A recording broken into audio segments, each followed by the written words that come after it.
बिस्मिल्लाहिर्रहमानिर्रहीम। अस्सलाम वालेकुम स्टूडेंट्स। जी स्टूडेंट्स, कैसे हैं सब? उम्मीद करता हूँ सब ठीक ठाक होंगे। मैथ 623 टेंसर एनालिसिस की लेक्चर सीरीज़ में आज हम लेक्चर नंबर 24, 25 और 26 को डिस्कस करेंगे। इससे पहले हमने 23 और 22 में स्फेरिकल कोऑर्डिनेट सिस्टम के बारे में बहस की थी और इसमें हमने देखा था कि स्फेरिकल कोऑर्डिनेट सिस्टम के कोऑर्डिनेट कौन कौन से थे, आर, थीटा और फाई, और उसमें हमने लॉन्गिट्यूडनल, लैटिट्यूड और एल्टीट्यूड को भी डिस्कस किया था। स्टूडेंट्स, उसी कंटिन्यूएशन में आज हम 24 लेक्चर में कुछ एग्जांपल्स को देखेंगे और इसके बाद फिर हम 25 और 26 में कंट्रावेरिएंट और कोवेरिएंट टेंसर और वेक्टर्स के बारे में डिस्कस करेंगे। तो चलें स्टार्ट करते हैं। फर्स्ट एग्जांपल है express velocity and acceleration of a particle in spherical coordinate. आपने वेलोसिटी और एक्सेलरेशन को एक्सप्रेस करना है किस कोऑर्डिनेट सिस्टम में? स्फेरिकल कोऑर्डिनेट सिस्टम में एक्सप्रेस करना है, जबकि आपको वेक्टर आर या पोजीशन वेक्टर आर दिया हुआ है, लेकिन ये आपका रेक्टेंगुलर कोऑर्डिनेट सिस्टम में दिया हुआ है। तो पहले तो हम इसको स्फेरिकल कोऑर्डिनेट सिस्टम में शिफ्ट करेंगे। जब आप इसको स्फेरिकल कोऑर्डिनेट सिस्टम में शिफ्ट कर लेते हैं तो उसके बाद हम सिंपली इसका डेरिवेटिव ले लेंगे। आपको पता है कि आर का डेरिवेटिव फर्स्ट जो है वो वेलोसिटी होती है, सेकंड डेरिवेटिव आपका एक्सेलरेशन होता है। तो वेरी सिंपल, जस्ट हम एक्स, वाई और जी की वैल्यूज पुट करेंगे और साथ में आई, जे, के की भी वैल्यूज पुट करेंगे। आपको पता है कि आई, जे के रेक्टेंगुलर कोऑर्डिनेट सिस्टम के यूनिट वेक्टर हैं। जब आप स्फेरिकल कोऑर्डिनेट सिस्टम में जाएंगे तो वो आपके E1, E2 और E3, यहाँ पर 1, 2, 3 आपके कोऑर्डिनेट हैं जो कि थीटा, आर, थीटा और फाई दिए हुए हैं यहाँ पर। तो चलें देखते हैं। ये यहाँ पर एक्स की वैल्यू आपने पढ़ा हुआ है r sine theta cos phi, y की वैल्यू आपने पढ़ा हुआ है sine theta sine phi, z is equal to r cos theta. ये मैंने आपको पहले भी बताया हुआ है, लेकिन चलिए एक दफ़ा फिर आपको मैं बता देता हूँ। बहुत सिंपल है ट्रिक, आपको मैंने बताया हुआ है कि एक्स इज इक्वल टू जो आपने पहले पीछे पढ़ा हुआ है क्या होता है, आर कास थीटा, लेकिन यहाँ पर थीटा नहीं लगाएंगे आप, यहाँ पर आप यूज़ करेंगे क्या, फाई।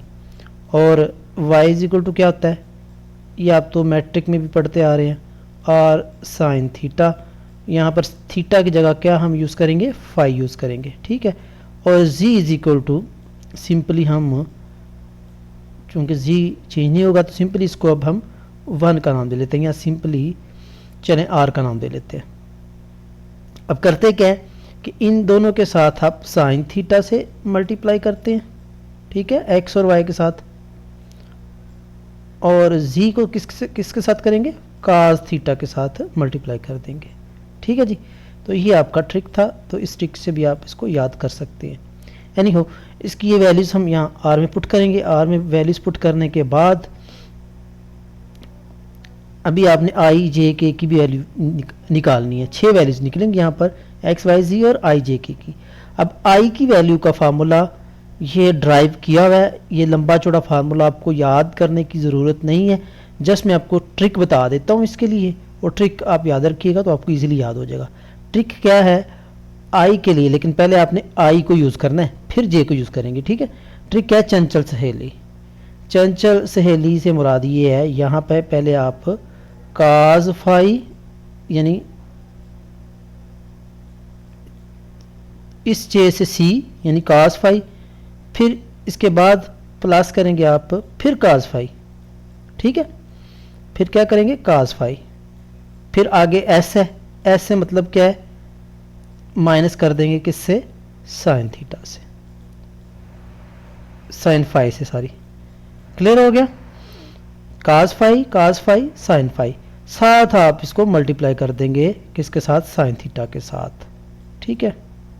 लेकिन साइन थीटा के साथ मल्टीप्लाई करेंगे सिर्फ पहले दो के साथ, लास्ट जी वाला जो इसको आपने एज इट एज ही रहने देना है। ओके जी, ये आपकी वैल्यू आ जाएगी किसकी, आई की, आई यूनिट वेक्टर की। साथ में इनके unit vector basis vector E R भी आप साथ लगाएंगे, ई आर थीटा और 5 वगैरह जो है ये, ठीक है जी, क्लियर हो गया। ये आपकी वैल्यू आ गई किसकी, आई की। अब जे की, अगर आपको आई की याद है तो जे की एज इट एज ही रहेगी, जस्ट आपने क्या करना है, पहले हमने काज लगाया था, अब हम साइन लगाएंगे, उलट कर देंगे, यानी साइन फाई प्लस क्या आ जाएगा, साइन फाई, और उसमें माइनस था, इसमें हम प्लस करेंगे, प्लस क्या आ जाएगा, काज, यानी सबको उलट कर देंगे, ठीक है, क्लियर हो गया। अब जस्ट आपने देखिएगा यहाँ पर क्या किया है, जस्ट आपने आई की वैल्यू याद रखने का फार्मूला याद रखना है, अब उनको उलट कर देंगे। इसी तरह फिर बाद में जिस तरह इसमें हमने साइन थीटा से मल्टीप्लाई किया था, इनको भी हम साइन थीटा के साथ मल्टीप्लाई कर देंगे, क्लियर हो गया। ये आपका ट्रिक बन गया, इसमें भी साइन थीटा, इसमें भी साइन थीटा, ये एज इट एज रहेगा, थर्ड में आप चेंज नहीं करते, क्लियर हो गया। ये आई जे की वैल्यूज आ जाएंगी। तो जे की वैल्यू याद करने के लिए सहेली सी चलाक भी, इस ट्रिक से भी आप इसको याद रख सकते हैं। सहेली सी चलाक मतलब s s c, s sine और सी काज आपका आ जाएगा, ठीक हो गया। अब के की जो वैल्यू है, के की वैल्यूज आपको याद रखनी पड़ेगी। वैसे भी हमें पता है कि ये जो लास्ट जी होता है, जी इक्वल टू होता है किसके, काज थीटा के, आपको याद हो तो माइनस साइन थीटा हम कर लेते हैं, ये आपको याद रखनी पड़ेगी, ठीक है जी।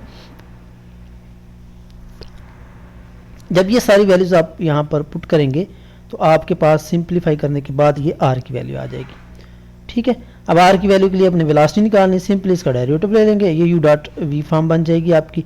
तो यू डॉट वी फॉर्म बनने के बाद आप क्या करेंगे, यू का डेरिवेटिव वी वैसे का वैसे, ये डेरिवेटिव आ गया यू का, यानी आर का डेरिवेटिव वी वैसे का वैसे, प्लस अब आर वैसे का वैसे ही और ई आर का डेरिवेटिव। अब ये जो डेरिवेटिव है ना ई आर का, इस बेसिस वेक्टर ई आर का, इसकी वैल्यूज पीछे हमने निकाली हुई है, तो इसकी वैल्यू यहाँ पर पुट कर देंगे जो कि ये है, ठीक है। ये आपको याद रखने की ज़रूरत नहीं है, हो सकता है पेपर में दे भी दे, ठीक है। अब अगर आप इतना भी लिख देंगे तो आपकी वेलोसिटी निकल आएगी, ठीक है। ये भी आपका फाइनल आंसर हो सकता है, लेकिन चूंकि इसका फार्मूला हमने पीछे ड्राइव किया हुआ है तो ये फार्मूला यहाँ लगाएंगे, फाइनल आपका आंसर ये आ जाएगा। अब इसी का दोबारा हम डेरिवेटिव ले लेंगे, दोबारा डेरिवेटिव लेंगे तो आपका एक्सेलरेशन बन जाएगा। तो एक्सेलरेशन डेरिवेटिव लेने के बाद जो यू डॉट वी फॉर्म्स हैं उनको यू डॉट वी फॉर्म्स में आप सिंप्लीफाई करेंगे, ठीक है। तो फाइनली आपका ये एक्सेलरेशन का आंसर आ जाएगा, ठीक है जी। तो ये फर्स्ट न्यूमेरिकल हो गया। सेकंड आप खुद कीजिएगा, इसमें भी एज इट एज वाई जी और एक्स और आई जे के की वैल्यूज पुट करनी है, बाकी आपका सेम एज इट एज जैसे पहले किया वैसे ही होगा। इसमें भी एक्स वाई जी की सिंपली वैल्यू पुट करनी है और आपका आंसर निकल आएगा, ठीक है जी। इसमें भी एक्स और वाई की वैल्यूज पुट करनी है, आंसर निकल आएगा। इसमें भी आपने जी एक्स वाई की वैल्यूज पुट करनी है, आंसर निकल आएगा। इसमें थीटा की वैल्यू भी आपसे कह सकता है कि थीटा बताएं कितना होगा, तो ये आप पुट करने के बाद थीटा भी निकाल सकते हैं। इसमें भी एज इट एज जी की वैल्यूज पुट करेंगे, ये जी की वैल्यू इक्वल टू 0 आ गया, ठीक है। ये अब नेक्स्ट हम एग्जांपल देख लेते हैं, ये थोड़ी इंपॉर्टेंट है, इसको हम डिस्कस कर लेते हैं जी। एक्सप्रेस द हीट इक्वेशन, सबसे पहले तो आपको हीट इक्वेशन का फार्मूला याद होना चाहिए, ठीक है। हीट इक्वेशन का फार्मूला क्या है, जो आपका लेप्लासियन इक्वेशन है ना, ये पीछे आपने पढ़ा था लेप्लासियन इक्वेशन। लेप्लासियन इक्वेशन में जस्ट यहाँ पर उसने यहाँ पर साई लगाया था, यहाँ पर हमने यू लगा दिया, फ़र्क ये है, ठीक है। तो लेप्लासियन इक्वेशन को के से मल्टीप्लाई कर देंगे तो ये आपका क्या बन जाएगा, हीट इक्वेशन का फार्मूला बन जाएगा, ठीक है। साथ पार्शियल यू और पार्शियल टी आ जाएगा, क्लियर है, इसको आपने याद रखना है।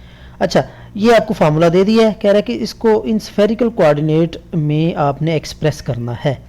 सिंपल सी बात है कि स्फेरिकल कोऑर्डिनेट में एक्सप्रेस करने के लिए आपको ये जो स्फेरिकल कोऑर्डिनेट में लेप्लासियन इक्वेशन का फार्मूला वो आना चाहिए, यानी डेल स्क्वायर यू। तो डेल स्क्वायर यू का ये फार्मूला है लेप्लासियन इक्वेशन में, ये आपको याद होना चाहिए, ठीक है। ये हमने पीछे भी पढ़ा हुआ है, इसको मैं रिपीट नहीं करूँगा, आपको याद होना चाहिए, ठीक है। तो ये लंबा चौड़ा फार्मूला आपको याद होना चाहिए लेप्लासियन इक्वेशन का। तो ये फार्मूला हम यहाँ पर लिखेंगे, साथ के से मल्टीप्लाई कर देंगे। पहले तो ये फार्मूला आ गया, अब इसके बाद ये के से मल्टीप्लाई कर दिया। जब के से मल्टीप्लाई कर देते हैं तो पहले में उसने बोला कि आपने क्या करना है, फाई से इंडिपेंडेंट जो आप लेना है। तो हम जो फाई वाली टर्म होगी उसको निगलेक्ट कर देंगे, इग्नोर कर देंगे, यानी इसमें ये जो 5 वाली टर्म है इसको इग्नोर करके बाकी आंसर लिख देंगे। ठीक हो गया। नेक्स्ट में आपको थीटा और 5 से इंडिपेंडेंट बोल रहा है, तो इसमें हम जो थीटा वाली टर्म्स हैं और जो 5 वाली टर्म्स है वो दोनों को इग्नोर कर देंगे, जस्ट आपका आंसर ये रह जाएगा। ठीक है जी, ये आपका आंसर आ गया। अब तीसरे में क्या कह रहा है, independent of r and t gives. अब इंडिपेंडेंट ऑफ आर वाली को आप इग्नोर कर देंगे, बाकी दोनों आपकी निकल आएंगी। ठीक है, थीटा और 5 वाली, तो ये आपका आंसर आ जाएगा। क्लियर हो गया। चौथी में क्या बोल रहा है, चौथी में आपको बोल रहा है थीटा 5 एंड टी तीनों से आपने इंडिपेंडेंट लेनी है, यानी थीटा से भी इंडिपेंडेंट लेनी है, तो आपका जस्ट आर वाला आंसर आ जाएगा, तो इज इक्वल टू 0, जिसमें ये आपका कांस्टेंट के बराबर है। जी स्टूडेंट्स, नेक्स्ट लेक्चर नंबर 25 है, ये कंट्रावेरिएंट वेक्टर से रिलेटेड है। इसको पहले एक शॉर्ट सी एग्जांपल से समझेंगे, आपको बाकी पूरा कॉन्सेप्ट क्लियर हो जाएगा। ठीक है, शॉर्ट सी एग्जांपल मैं आपको पहले दूंगा कि कंट्रावेरिएंट बेसिकली होता क्या है। ये बेसिकली रिलेशन है between basis vector and component, ये मैंने खुद सेट किया है। ठीक है, ये बुक में नहीं दिया हुआ, ये मैंने खुद सेट किया हुआ है। तो ये रिलेशनशिप है किसका, बेसिस वेक्टर का और कंपोनेंट्स का। अब सिंपल से एग्जांपल यहाँ पर देखिएगा, सपोज ये एक मैच स्टिक है, यानी माचिस की तीली है। ठीक है, अब इसकी जो लेंथ है, ये लेंथ है 1i, सपोज ई भी हो सकती है, लेकिन मैंने 1i कर लिया। अब अगर इसको मैं दो हिस्सों में डिवाइड कर दूँ तोड़ के, ये क्या हो जाएगा, ये 2i हो जाएगा। मैं बस कॉन्सेप्ट समझाने की कोशिश कर रहा हूँ, आपको समझ भी आ जाएगी इंशाल्लाह। ये आपका क्या हो जाएगा, 2i हो जाएगा। ठीक है, अच्छा अब अगर आप गौर करें तो ये जो 1i और 2i है, इसमें ये 1 जो है ना, ये आपका कंपोनेंट है। इसका मतलब है कि लेंथ 1 है, i जो है वो आपका बेसिस वेक्टर है। i क्या है, आपका बेसिस वेक्टर है, बेस वेक्टर या बेसिस वेक्टर। इसी तरह इसमें भी 2 कंपोनेंट है और इसमें ये बेसिस वेक्टर है। अच्छा अब और कीजिएगा कि पहले लेंथ 1 थी, ठीक है, यानी एक कंपोनेंट था। अब मैंने कंपोनेंट बढ़ा दिए। अब गौर करें, कंपोनेंट 2 हो गए तो लेंथ क्या हो गई, लेंथ आधी नहीं हो गई, या लेंथ कम नहीं हो गई, यानी बेसिस वेक्टर की लेंथ क्या हो गई, कम हो गई। समझ आ रही है। यानी पहले हमारे पास लेंथ 1 थी या कंपोनेंट 1 था बेसिस वेक्टर के लिए उसकी जो लेंथ थी वो ये लेंथ दी हुई है। अब मैंने कंपोनेंट 2 कर दिए, वेक्टर वही रहेगा, वेक्टर चेंज नहीं होगा, याद रखिएगा। ठीक है, वेक्टर उतना ही रहेगा, लेकिन अब कंपोनेंट मैंने चेंज कर दिए, तो कंपोनेंट चेंज करने से बेसिस वेक्टर भी चेंज हो जाएंगे। और चेंज किस तरह होंगे, बेसिस वेक्टर की लेंथ कम हो जाएगी। सो इट मीन्स कंपोनेंट बढ़ाने से बेसिस वेक्टर क्या हो रहे हैं, कम हो रहे हैं। ये यानी वेरी तो कर रहा है, लेकिन किस तरह वेरी कर रहा है, कंट्रा वेरी कर रहा है, अपोजिट वेरी कर रहा है। यानी कंपोनेंट बढ़ रहे हैं, बेसिस वेक्टर क्या हो रहे हैं, कम हो रहे हैं। समझ आ गई इस चीज़ की। तो इसी चीज़ को हम क्या बोलते हैं, कंट्रावेरिएंट वेक्टर। ऐसे वेक्टर्स को हम क्या नाम देते हैं, कंट्रावेरिएंट वेक्टर्स। अब कंट्रावेरिएंट वेक्टर्स को इंडेक्स के ऊपर हम, ये जो वेक्टर होता है, कोई भी वेक्टर होता है, उसको इंडेक्स को हम ऊपर लिखते हैं इस तरह। ठीक है, क्लियर हो गया, समझ आ गई इस चीज़ की। तो चलें, इसमें जो अब बेसिक चीज़ें हैं वो मैं आपको समझाता हूँ, आपको इंशाल्लाह बाकी चीज़ें सारी समझ आ जाएंगी। ठीक है, तो ये मैंने आपको बोल दिया था कि वेक्टर इटसेल्फ चेंज नहीं होता। ठीक है, उसकी डायरेक्शन और मैग्नीट्यूड क्या रहती है, सेम रहती है। फिर वही बात है कि वेक्टर जो वो इनवेरिएंट होता है, ट्रांसफॉर्मेशन में कोऑर्डिनेट सिस्टम को चेंज कर दिया जाए तो वेक्टर क्या रहेगा, इनवेरिएंट रहेगा। ये एमसीक्यूज में पूछे जा सकते हैं क्वेश्चन। अच्छा, अब हमें ये भी पता है कि कंपोनेंट 2 तरह से चेंज हो सकते हैं। एक तो हमने अभी पढ़ा था कंट्रावेरिएंट और एक कोवेरिएंट। पहले हम कंट्रावेरिएंट को डिस्कस करते हैं, वो जो ऑलरेडी मैंने आपको एग्जांपल दे दी हुई है। अब वेक्टर, ये इसकी बेसिकल डेफिनेशन, वेक्टर उस component transform in a contravariant fashion is a contravariant vector. तो इसी तरह जो कोवेरिएंट फैशन में वेरी करेंगे वो आपका कोवेरिएंट वेक्टर कहलाएगा। ठीक है जी। अब इसकी डेफिनेशन को हम देख लेते हैं। The contravariant vector has component that contravary with the change of basis to components compensate. अब ये चीज़ें समझाने की ज़रूरत नहीं है, मैं एक दफ़ा समझा चुका हूँ, तो मैं जस्ट आपको रीडिंग करूँगा, ठीक है। अब इसकी एग्जांपल कौन सी हैं? इसकी एग्जांपल हैं आपकी वेलोसिटी वेक्टर, एक्सेलरेशन वेक्टर, ये जितने भी वेक्टर हैं ये आपके क्या कहलाते हैं? कंट्रावेरिएंट वेक्टर कहलाते हैं, ठीक है जी। इनको हम टेंजेंट वेक्टर का नाम भी देते हैं। कंट्रावेरिएंट को हम क्या नाम देते हैं? टेंजेंशियल वेक्टर या टेंजेंट वेक्टर का नाम भी देते हैं, ठीक है जी। अपर एंड एक्सिस को शो करते हैं, ये भी मैंने आपको बता दिया हुआ है, ठीक है, इस तरह। अब एक एग्जांपल देख लेते हैं। सपोज हमारे पास एक कोऑर्डिनेट सिस्टम है x1 एंड x2, ठीक है। इसी तरह यानी ये x1 और x2 कोऑर्डिनेट सिस्टम है। इसमें हमारे पास बेसिस वेक्टर e1 और e2 हैं और इसके कंपोनेंट क्या हैं ये हमने शो किया हुआ है, ए स्क्वायर e2, ए स्क्वायर नहीं है बेसिकली a2 है, ये ऊपर इसलिए लिखा हुआ है कि ये कंट्रावेरिएंट है, और a1 e1। क्लियर हो गया। अभी यहाँ पर याद रखना है कि ये जो कोऑर्डिनेट सिस्टम है ना x1 x2, ये आपका परपेंडिकुलर नहीं यानी ऑर्थोगोनल नहीं है, ये याद रखना है। यानी जो आपका कोवेरिएंट वेक्टर होगा उसमें ये जो कोऑर्डिनेट सिस्टम है वो नॉन ऑर्थोगोनल होगा, ऑर्थोगोनल, ठीक है जी, वो नॉन ऑर्थोगोनल होगा। क्लियर हो गया। अच्छा, ये हमारे पास x1 x2 सिस्टम था और ये एक वेक्टर a है हमारे पास, उसके कंपोनेंट भी मैंने बता दिए।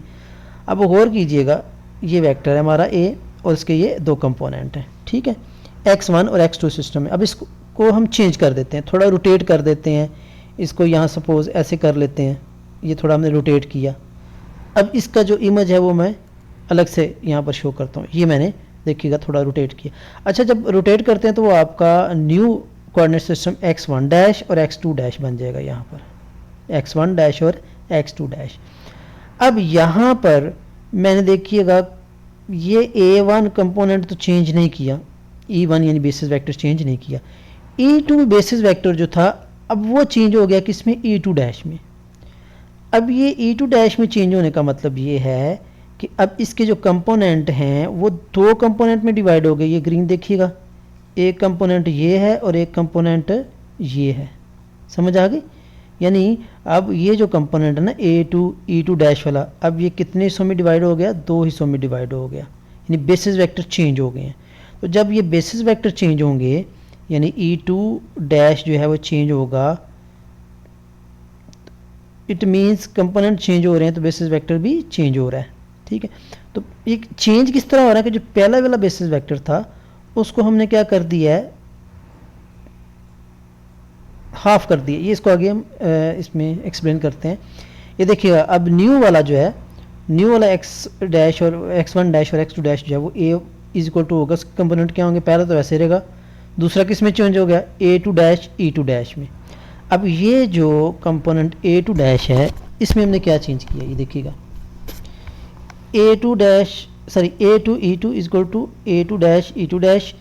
अब ये जो पहले वाला e2 डैश है ये किस तरह चेंज हुआ है कि पहले वेक्टर को हमने उसकी लेंथ को कितने हिस्सों में डिवाइड कर दिया? दो हिस्सों में डिवाइड कर दिए, यानी उसके कंपोनेंट कितने कर दिए? दो कर दिए। क्लियर हो गया। जब कंपोनेंट दो कर दिए तो इट मीन्स कि ये जो बेसिस वेक्टर e है ये क्या होगा? हाफ हो जाएगा। तो इसी तरह ये आगे हम देख लेते हैं। ये यहाँ पर देखिएगा, ये जो आपका कंपोनेंट a है ये क्या हो गया? हाफ हो गया, यानी आधा हो गया, 2 से डिवाइड हो गया, ठीक है। यानी ये वाली वैल्यू हमने इस इक्वेशन में पुट कर दी है। तो इस इक्वेशन में पुट करने के बाद जो कंपोनेंट आपका a2 डैश आएगा वो ओरिजिनल कंपोनेंट से क्या होगा? हाफ होगा, यानी ये जैसे हमने दो हिस्सों में डिवाइड कर दिया। क्लियर हो गया। यही आपका कंट्रावेरिएंट का सारा कॉन्सेप्ट था। होपफुली आपको समझ आई होगी। आगे बढ़ने से पहले आपसे रिक्वेस्ट है कि प्लीज़ चैनल को सब्सक्राइब कर दीजिए और बेल आइकन को भी प्रेस कर दीजिए ताकि नेक्स्ट लेक्चर्स आपको बर वक्त मिलते रहें। तो आगे हम देख लेते हैं कोवेरिएंट वेक्टर्स को। इनको ड्यूल वेक्टर का नाम भी दिया जाता है, ठीक है, और typically have units of the inverse of the distance. इसमें डिस्टेंस का इनवर्स आपका होगा, ये बस याद रखने वाली चीज़ें हैं।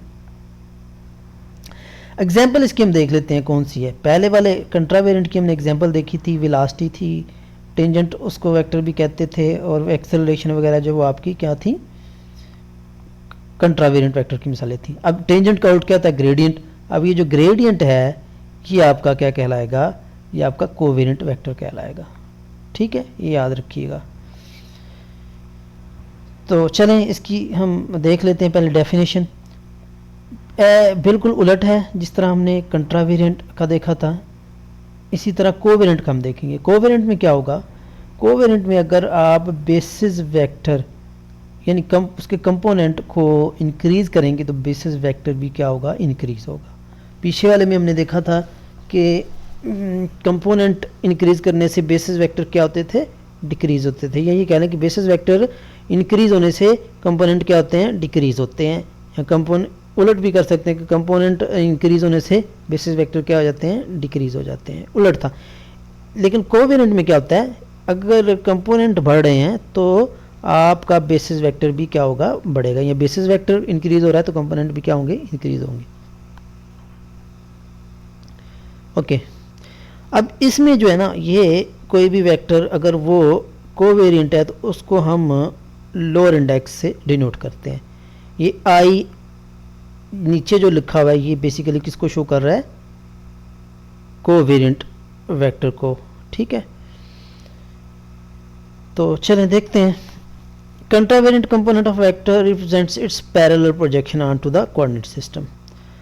अब ये जो आपके आएंगे ना कोवेरिएंट वेक्टर्स, उसमें जब आप x1 x2 को चेंज करते हैं या रोटेट करते हैं तो जो वेक्टर आपका न्यू मिलता है वो पैरेलल होता है असल वेक्टर के। यही चीज़ यहाँ पर उसने बोला हुआ है कि contravariant component of a vector represents its parallel projection on to the coordinate axis. ठीक है जी, यानी जैसे ये है, ये एक x2 है तो इसके पैरेलल आपका जो नया आएगा ना वो इसके पैरेलल होगा, लेकिन इस x एक्सिस पे वो क्या होगा, परपेंडिकुलर होगा, ऑर्थोगोनल होगा। ठीक है जी। Covariant component of vector represents its, जबकि जो कोवेरिएंट कंट्रावेरिएंट हमने देखा था पीछे वाले में कि वो पैरेलल होता है, जबकि जो कोवेरिएंट होता है वो आपका क्या आएगा, परपेंडिकुलर आएगा। ये जो x2 हमने पढ़ा हुआ है। ठीक है जी, ये याद रखिएगा। यानी x2 ये जो x2 कंपोनेंट था इसी का हम परपेंडिकुलर अगर एक और ले लेते हैं कोऑर्डिनेट सिस्टम x2 तो वो आपका क्या किसको शो करेगा, कोवेरिएंट वेक्टर को शो करेगा। ठीक है जी, जबकि ये x1 x2 जो इसी के पैरेलल जो भी होंगे वो आपके कंट्रावेरिएंट होंगे। अच्छा, इसकी एक दो एग्जांपल देख लेते हैं हम। एग्जांपल ये है कि ये आपके पास एक वेक्टर है a1 e1 a2 e2। ये तो आपको पता है कि ये a1 जो है इंडेक्स ऊपर है, ये किसको शो कर रहा है, कंट्रावेरिएंट को शो कर रहा है। So its covariant component or perpendicular projection of a on to the coordinate system. So अब a1 जो है ये आपका न्यू यानी a1 dot e1 a2 is equal to इसके जो कंपोनेंट है, ठीक है, वो हम ले लेते हैं।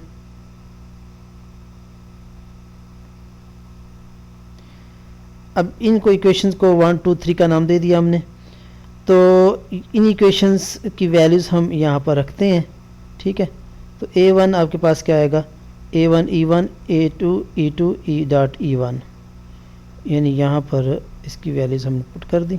ठीक है, इसी तरह a2 की वैल्यूज़ निकल आएंगी, तो इन दोनों को कंबाइन करेंगे तो a1 की वैल्यूज़ ये आ जाएगी, a2 की वैल्यूज़ ये आ जाएगी। इन शॉर्ट आपने ये याद रखना है कि इसमें अगर एक वेक्टर का बेसिस वेक्टर बढ़ रहा है तो दूसरे का भी इंक्रीज होगा। ठीक है, बाकी ये सिंप्लीफिकेशन है, ये आप कर सकते हैं इजीली, आपको समझ आ जाएगी। होपफुली आपको समझ आई होगी। किसी पॉइंट की अगर आपको नहीं समझ आई तो काइंडली कमेंट्स में आप मुझे बताइए, इंशाल्लाह उसको सॉल्व करने की कोशिश करेंगे। थैंक यू, अल्लाह हाफिज़।